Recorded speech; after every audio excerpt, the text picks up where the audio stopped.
Rozhodli jsme se na slovenských středních školách otestovat studenty testem všeobecných studijných předpokladů, přičem cílem tohoto projektu bylo teda především studenty seznámit s tím typem testu, protože se s ním běžně nesetkávají ve školách, ale setkávají se s ním u přijímacích zkoušek na vysoké školy. Často je to pro ně velká neznámá, tak jsme jim ho chtěli tímhle způsobem trošku víc přiblížit. Specifikem je, že to není znalostní test, ale je to test, který testuje nějaké dovednosti, předpoklady ke studiu, typicky třeba logické myšlení, práci s textem, argumentační dovednosti, práci s kvantitou, s čísly, s grafy, s tabulkami a podobně.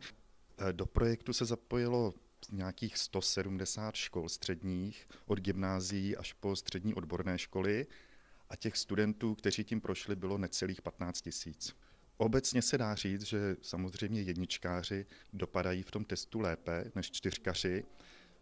To platí v průměru obecně.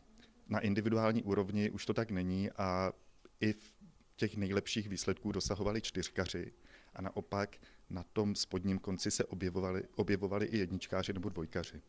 Platí, že známka ze střední školy vlastně není úplně 100% ukazatelem toho, jestli student bude na vysoké škole úspěšný nebo ne.